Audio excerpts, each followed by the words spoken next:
Hello friends, आपकी अपने YouTube channel संकेत टीचर में बहुत बहुत स्वागत है। मैं संकेत कुमार इस चैनल के माध्यम से आप सबको नई उत्साह और उमंग के साथ पढ़ाने का कार्य कर रहा हूं। यहां पर सभी विषयों को बहुत ही इत्मीनान से समझाया जाता है। आप सभी छात्र छात्राओं से निवेदन है कि इस चैनल से अधिक मात्रा में जुड़ जाए। अगर आपको टॉपर करने का है इरादा, तो पक्की तैयारी का है मेरा पूरा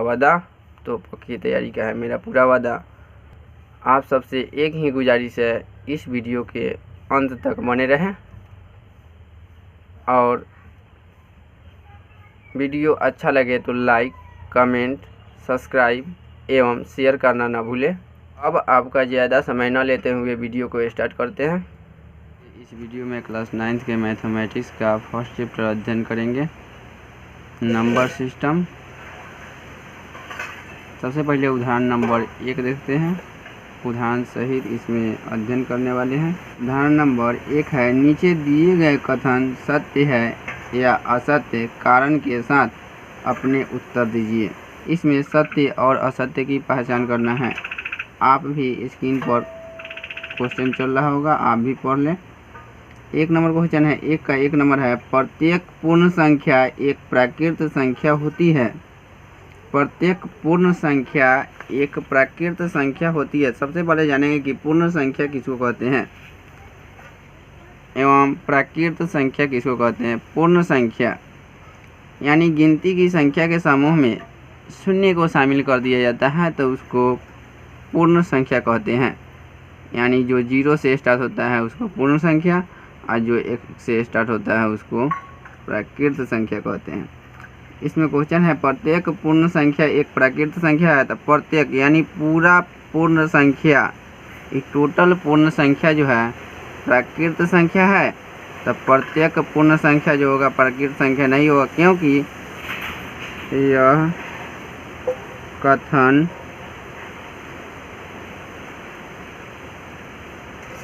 असत्य है, क्योंकि शून्य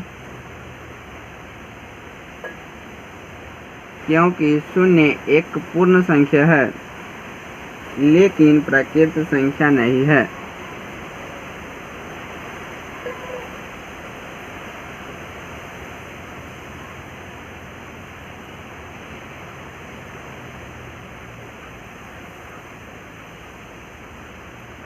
प्राकृत संख्या नहीं है।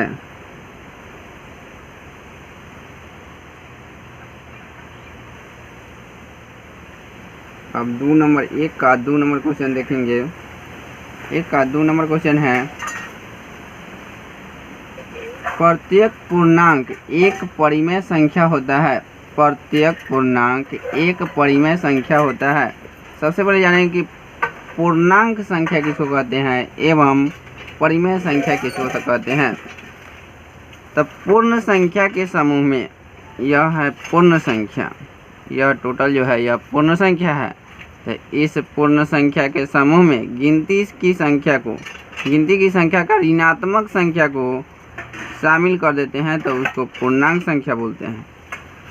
अब देखेंगे कि परिमेय संख्या किसको कहते हैं। तो परिमेय संख्या जो p/q के रूप में रहता है उसको परिमेय संख्या कहते हैं। तब प्रत्येक पूर्णांक जो है परिमेय संख्या होगा, क्योंकि जितना भी पूर्णांक संख्या है टोटल को p/q के रूप में लिखा जा सकता है। यानी सभी के बटा में 1 छिपा हुआ है, इसलिए सभी को p/q के रूप में लिखा जा सकता है। इसलिए प्रत्येक पूर्णांक जो है परिमेय संख्या होगा, इसलिए यह कथन सत्य है। 2 नंबर का है, यह कथन सत्य है। यह कथन सत्य है क्योंकि एक प्रत्येक पूर्णांक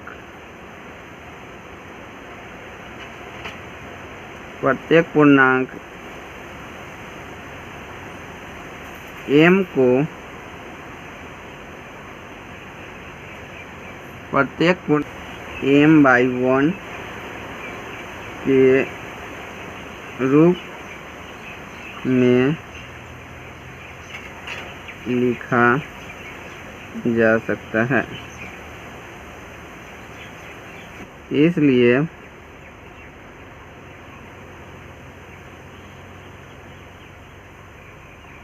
प्रत्येक पूर्णांक एक परिमेय संख्या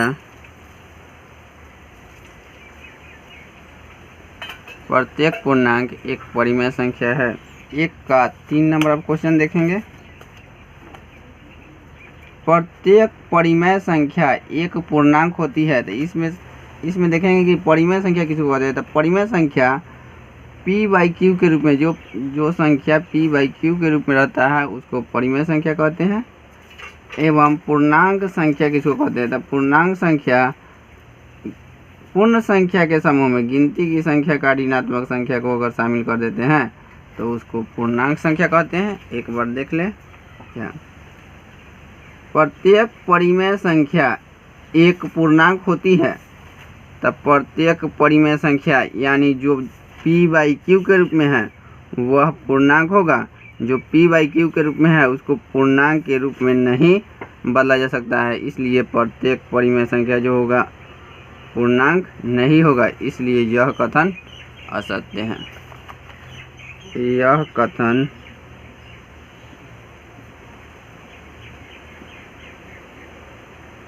असत्य है। यह कथन असत्य है। जैसे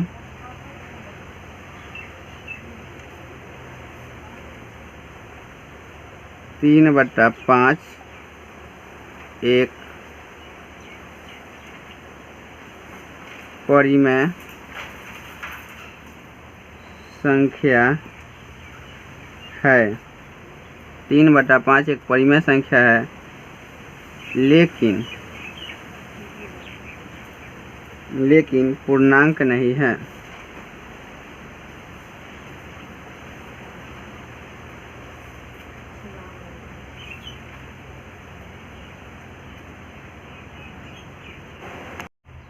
अब उदाहरण संख्या 2 देखेंगे।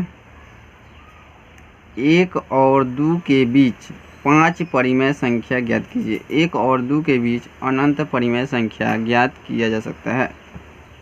परिमेय संख्या निकालने का कई तरीका है। फर्स्ट तरीका है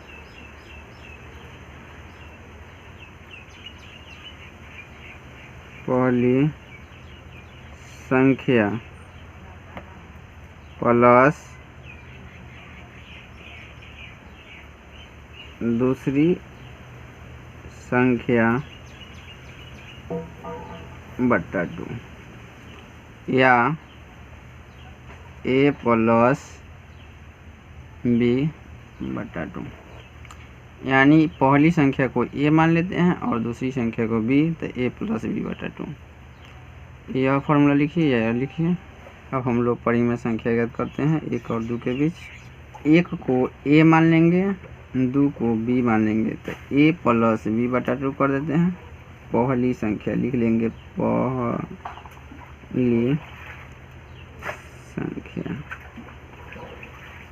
संख्या मतलब प्रथम परिमेय संख्या ज्ञात कर रहे हैं। मतलब एक एक करके ऐसे हम लोग परिमेय संख्या ज्ञात कर सकते हैं। एक दूसरा तरीका है जिसमें एक ही बार में अनेक परिमेय संख्या ज्ञात कर सकते हैं। तो दोनों तरीका आप लोग इस वीडियो में सीखने वाले हैं, तो इस वीडियो के आप लोग अंत तक बने रहें। ए का मान है 1 और बी का मान है 2 और बट्टा 2 है, तो बट्टा 2 लिख देंगे।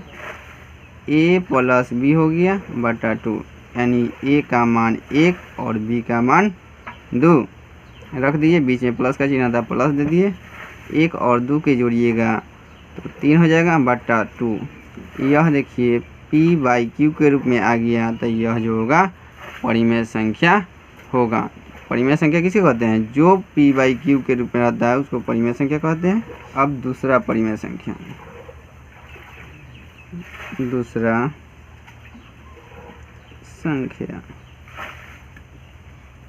देखिए दूसरा संख्या कैसे निकालते हैं।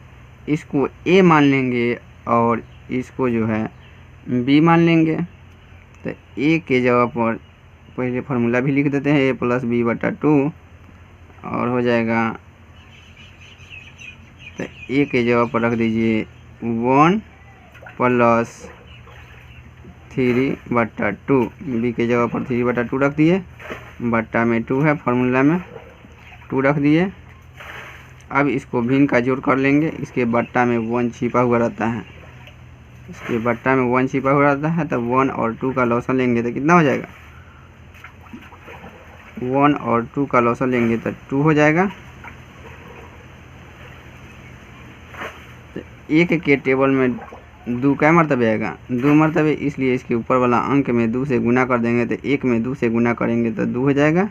अब प्लस का चिन्ह है प्लस, तो 2 के टेबल में 2 का मरतबे 1 मरतबे आएगा, इसलिए इसके ऊपर वाला अंक में 1 से गुना कर देंगे। तो 3 से 1 में गुना करेंगे तो 3 होगा। तो 3 लिख देंगे। तो 3 और 2 कितना हो जाएगा? 5, बट्टा में 2 था तो 2 लिख दिए, इसके बट्टा में भी 2 था 2 लिख दिए। 2 और 3 5 हो जाएगा, 5 बट्टा 2 बट्टा 2। अब इसको अंक पलटते हैं तो यह जो होगा गुना में बदल जाएगा। तो देखिए कैसे गुना में बदलता है। इसके बट्टा में भी 1 छिपा हुआ है, इसको अब अंक पलट देते हैं तो यह जो होता है गुना में बदल जाता है। अंक पलट दीजिए, कर दीजिए 5 बट्टा 2 गुना 1 बट्टा 2। 2 से 2 में गुना हो जाएगा 4 और 5 से 1 में गुना हो जाएगा 5। यह दूसरा परिमेय संख्या ज्ञात हो गया। अब है तीसरा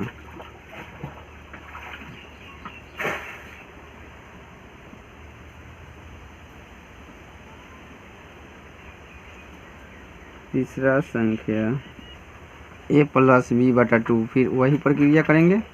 तो यह बी का मान हो जाएगा और ए का मान, यहाँ ए का मान ये हो जाएगा। यहाँ करेंगे 1 प्लस 5 बट्टा 4 बट्टा 2। 4 से 1 में गुना कर दीजिए 4 और 5 हो जाएगा 9 बट्टा हो जाएगा 4 बट्टा हो जाएगा 2। आप भिन्न के जोड़ कर सकते हैं, हम शॉर्ट में कर दिए हैं 9 बट्टा 4। अब इसको गुना में बदल लीजिए, इसके बट्टा में 1 छिपा हुआ रहता है, 1 को ऊपर भेजिएगा तो यह जो होगा गुना में बदल जाएगा, यानी 1 बटा 2 हो जाएगा। 4 से 2 में गुना करेंगे तो कितना होगा? 4 से 2 में गुना करेंगे तो हो जाएगा, 4 से 2 में गुना कीजिए यह हो जाएगा 8 और 9 से 1 में गुना कीजिएगा तो हो जाएगा 9 बटा 8। यानी यह तीसरा परिमेय संख्या हमको ज्ञात हो गया। क्या यानी चौथा परिमेय संख्या अब हम ज्ञात कर रहे हैं। तो तीसरा परिमेय संख्या कितना आया हुआ था? 9 बटा 8। तो ए का मान तो हो जाएगा 1, तो ए का मान रख देंगे 1 अब प्लस 9 बटा 8, यानी बी का मान हो जाएगा 9 बटा 8 अब बटा 2 कर दीजिए। 8 से 1 में गुना कीजिएगा तो 8 और 9 को जोड़ दीजिएगा तो हो जाएगा 17, यानी हो जाएगा 17 बटा 8 बट्टा हो जाएगा 2। फिर इसको गुना में चेंज कीजिएगा तो हो जाएगा 17 बट्टा 8 गुना 1 बट्टा 2। 17 से 1 में गुना कीजिएगा तो 17 हो जाएगा बट्टा 8 दूना हो जाएगा 16। अब है पांचवा संख्या।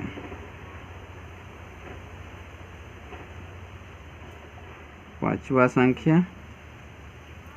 संख्या है 1 प्लस ए का मान 1 ही रहेगा और बी का मान 17 बटा 16 हो जाएगा।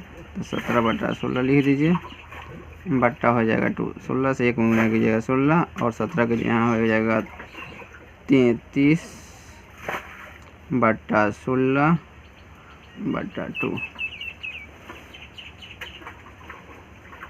33/16 गुना, इसको गुना में चेंज कीजिए, अंक पलटिएगा तो यह गुना में बदल जाएगा, तो हो जाएगा 1/2। 16 से 2 में गुना होगा, हो जाएगा 16 से 2 में गुना कीजिएगा, हो जाएगा 16 दूना 32, और 33 से 1 में गुना कीजिएगा, हो जाएगा 33, यानी 33/32। इस प्रकार हम 5 परिमेय संख्या यानी अनंत परिमेय संख्या ज्ञात किया जा सकता है। अब हम लोग दूसरा तरीका सीखेंगे। दूसरा ये तरीका यह है, अगर हमको 1 और 2 के बीच 5 परिमेय संख्या निकालना हो, या 4 परिमेय संख्या निकालना हो, या 3 परिमेय संख्या निकालना हो, या 7 परिमेय संख्या, या 10, मतलब कितना भी परिमेय संख्या निकालना हो, जितना भी हमको परिमेय संख्या निकालना होगा उसमें 1 जोड़ देते हैं। यानी इसमें 5 परिमेय संख्या निकालना है, तब 5 आप प्लस 1 कर देंगे, यह दूसरा तरीका है। प्लस 1 कर देंगे बराबर हो जाएगा 6। अब इसी संख्या से उसके अंश और हर में गुना कर देंगे।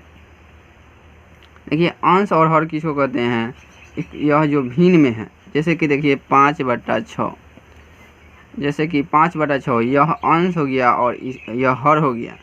जैसे कि यहाँ क्वेश्चन में दिया हुआ है 1 और 2 के बीच 5 परिमेय संख्या ज्ञात कीजिए, तो 1 जो हो गया, यह इसके हर में भी 1 छिपा हुआ है, तो इसी अंश में यह 5 + 1 बराबर 6 किए हैं।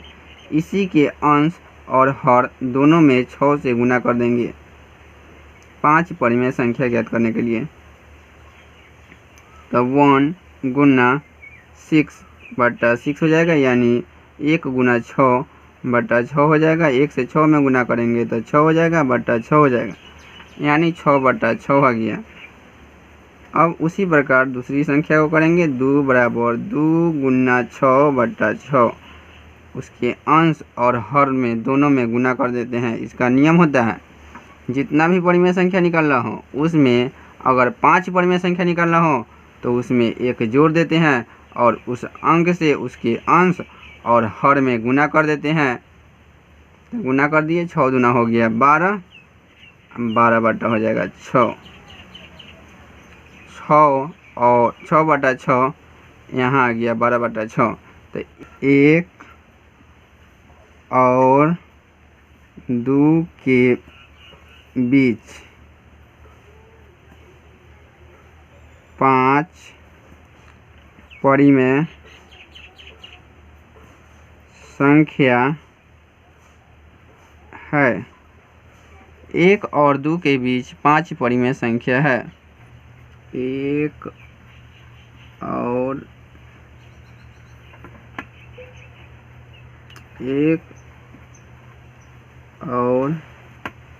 2 के बीच 1 और 2 के बीच 5 परिमेय संख्या है। 1 और 2 के बीच 5 परिमेय संख्या है, तो 6/6 और 12/6 आया था, तो 6/6 यहाँ लिख देते हैं, 6/6 यहाँ आया हुआ था 12/6। तो 6/6 और 12/6 के बीच 5 परिमेय संख्या निकालना है, तो 6/6 के बाद हो जाएगा 7/6, 8/6, 9/6, 10/6, 11/6। इस प्रकार हम जितना भी परिमेय संख्या निकालना होगा, इस प्रकार हम परिमेय संख्या निकाल सकते हैं। और इसके बाद जो भिन्न वाला होता है वह परिमेय संख्या निकालना सीखेंगे। अब प्रश्नावली 1.1 का क्वेश्चन नंबर 1 देखेंगे। क्या 0 एक परिमेय संख्या है? क्या इसे आप p/q के रूप में लिख सकते हैं, जहां p और q पूर्णांक है और q नॉट इक्वल टू 0? ये क्या 0 एक परिमेय संख्या है? 0 के बट्टा में 1 छिपा हुआ है, इसलिए 0 को p/q के रूप में व्यक्त कर सकते हैं। इसलिए यह p/q के रूप में जब व्यक्त हो जाएगा तो यह जो होगा परिमेय संख्या होगा, क्योंकि जो p/q के रूप में रहता है उसको हम लोग परिमेय संख्या कहते हैं। तो क्वेश्चन है यहाँ पर क्या शून्य एक परिमेय संख्या है? तो लिखेंगे यहाँ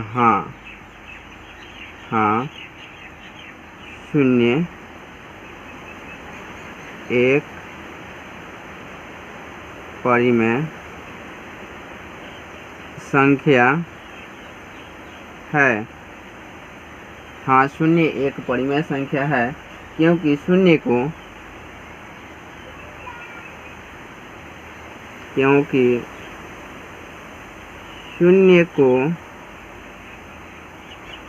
0/1 अर्थात p/q के रूप में लिखा जा सकता है।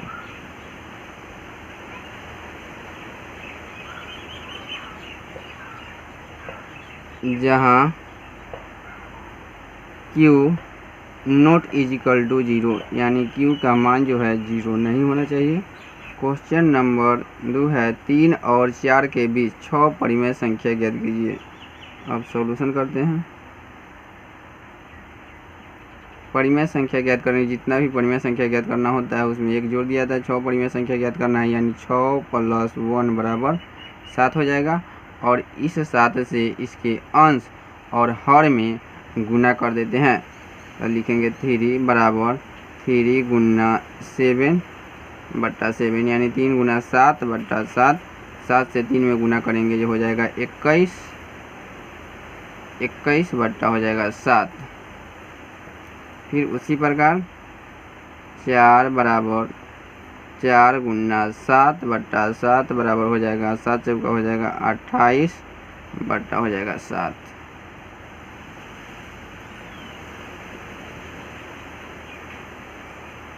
लिखेंगे 3 और 4 के बीच 6 परिमेय संख्या है। तो यहाँ पर हमको आया है 21/7 और यहाँ पर आया है 28/7। 21 के बाद होता है 22/7, 23/7, 24/7, 25/7 और हो जाएगा 26/7। इसको मिटा देते हैं, हो जाएगा 26/7। इसके बाद हो जाएगा 27/7। यहाँ था 28/7। तो 3 और 4 के बीच 1 2 3 4 5 6 परिमेय संख्या इस प्रकार हमको ज्ञात कर सकते हैं। अब क्वेश्चन नंबर 3 देखेंगे। आप लोग भी क्वेश्चन पढ़ ले जैसा कि स्क्रीन पर चल रहा होगा। ठीक उसी प्रकार इसको भी परिमेय संख्या ज्ञात करेंगे। यहाँ 6 परिमेय संख्या निकालना है। तो 6 परिमेय संख्या निकालना है। हम बोले हुए थे जितना भी परिमेय संख्या निकालना होगा उसमें एक जोड़ देते हैं, यानी 6 परिमेय संख्या निकालना है तो इसमें एक जोड़ दे देंगे तो हो जाएगा 7 और इसी अंक से इसके अंश और हर में गुना कर देते हैं। तो 3/5 बराबर हो जाएगा 3/5। इसके अंश और हर दोनों में जो है 7 से गुना कर दें।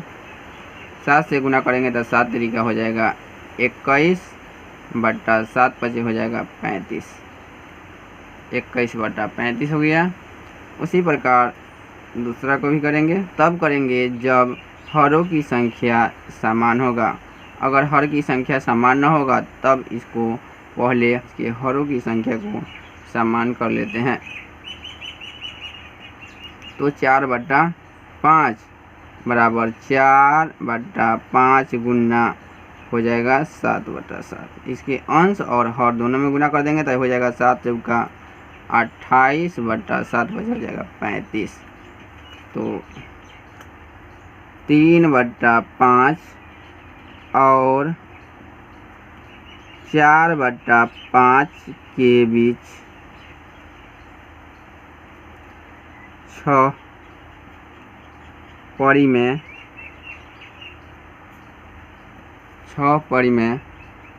संख्या है। 21/35 यहाँ है यहाँ 28/35 आया है। तो 21 के बाद हो जाता है 22/35, उसके बाद हो जाएगा 23/35 और 24/35, 25/35, 26/35 और हो जाएगा 27/35। इस प्रकार के लिए कितना हमको परिमेय संख्या ज्ञात करना था? 6। तो 1 2 3 4 5 6, इस प्रकार हम लोग परिमेय संख्या ज्ञात कर सकते हैं। यही हो गया आंसर। इस प्रश्नावली का क्वेश्चन नंबर 4 देखेंगे। क्वेश्चन नंबर 4, जैसा कि उदाहरण संख्या 1 में हम लोग पढ़ चुके हैं, नीचे दिए गए कथन सत्य है या असत्य, कारण के साथ अपने उत्तर दीजिए। प्रत्येक प्राकृत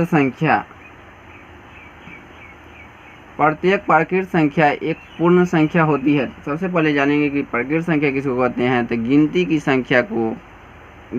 संख्या को प्राकृत संख्या कहते हैं, जैसा कि 1 2 3 4 5, इस संख्या को हम लोग प्राकृत संख्या कहते हैं।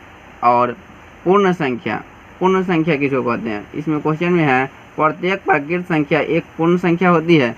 प्रत्येक प्राकृत संख्या एक पूर्ण संख्या होती है, तो पूर्ण संख्या किसको कहते हैं? गिनती की संख्या के समूह में शून्य को शामिल कर दिया जाता है, उसको पूर्ण संख्या कहते हैं। 0 1 2 3 4 5, यानी यह अनंत तक जाएगा।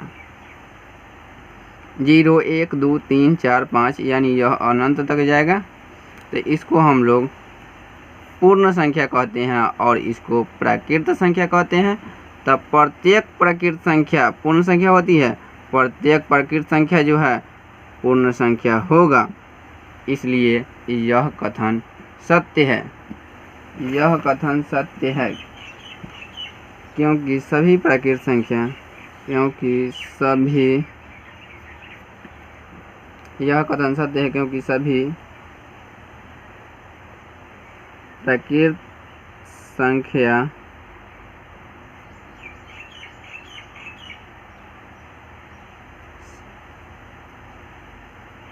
पूर्ण संख्या भी होती है।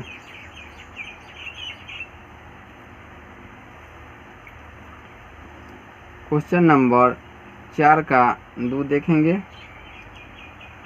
प्रत्येक पूर्णांक एक परिमेय संख्या होता है। प्रत्येक पूर्णांक यानी पूर्ण संख्या के समूह में अगर गिनती की ऋणात्मक संख्या को शामिल कर देते हैं तो उसको पूर्णांक संख्या कहते हैं। जैसा कि देख ले, इसमें आपको दिखाई दे रहा होगा। क्वेश्चन में है प्रत्येक पूर्णांक एक पूर्ण संख्या होता है। प्रत्येक पूर्णांक एक पूर्ण संख्या होता है। प्रत्येक पूर्णांक, देखिए यह टोटल पूर्णांक संख्या जो है वह पूर्ण संख्या होगा, तब प्रत्येक पूर्णांक जो है पूर्ण संख्या नहीं होगा, क्योंकि इसमें ऋणात्मक संख्या भी शामिल है, जबकि इसमें ऋणात्मक संख्या शामिल नहीं है, इसलिए यह कथन असत्य होगा। यह कथन असत्य है क्योंकि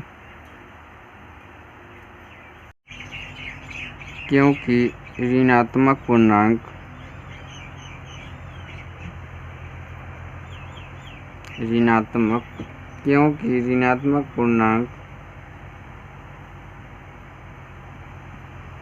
पूर्ण संख्या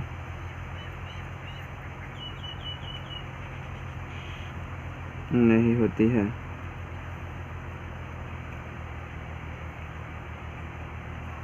क्वेश्चन नंबर 4 का 3 है प्रत्येक परिमेय संख्या एक पूर्ण संख्या होती है। प्रत्येक परिमेय संख्या एक पूर्ण संख्या होती है। तो इसमें सबसे पहले जानेंगे कि परिमेय संख्या किसको कहते हैं। परिमेय संख्या जो p/q के रूप में रहता है, एवं नॉन टर्मिनेटिंग, नॉन रिपीटिंग, उसको भी परिमेय संख्या कहते हैं। जैसे कि 10/3, 3 से 10 में भाग देने पर यह अंक जो है भाग देने पर 0.333 एक ही अंक बार बार रिपीट होता है, तो इसको परिमेय संख्या कहते हैं। तो परिमेय संख्या जान गया कि जो p/q के रूप में रहता है उसको हम परिमेय संख्या कहते हैं। अब जानेंगे कि पूर्ण संख्या किसको कहते हैं। तो पूर्ण संख्या गिनती की संख्या के समूह में 1 2 3 4 5 गिनती की संख्या के समूह में 0 को शामिल कर देने से पूर्ण संख्या बन जाता है। गिनती की संख्या के समूह में 0 शामिल कर देते हैं तो उसको हम लोग पूर्ण संख्या कहते हैं। यानी यह जो होगा 0 1 2 3 4 5 यह जो अनंत तक जाएगा। अब परिमेय संख्या जो p/q के रूप में रहता है, तब प्रत्येक परिमेय संख्या एक पूर्ण संख्या होती है। प्रत्येक परिमेय संख्या यानी यह जो p/q के रूप में है उसको पूर्ण संख्या के रूप में बदला जा सकता है, पूर्ण संख्या के रूप में व्यक्त कर सकते हैं, नहीं कर सकते हैं, इसलिए यह कथन असत्य है। 3 नंबर का लिखेंगे, यह कथन असत्य है।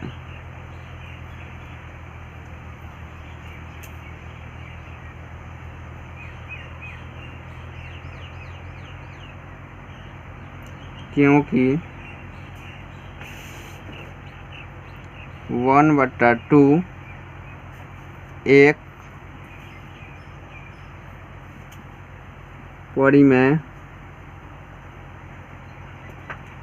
परिमेय संख्या है, लेकिन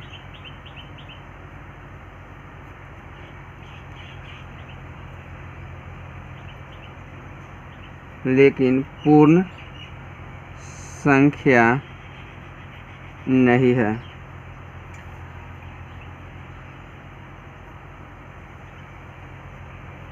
अब हमारा चैप्टर समाप्त होता है।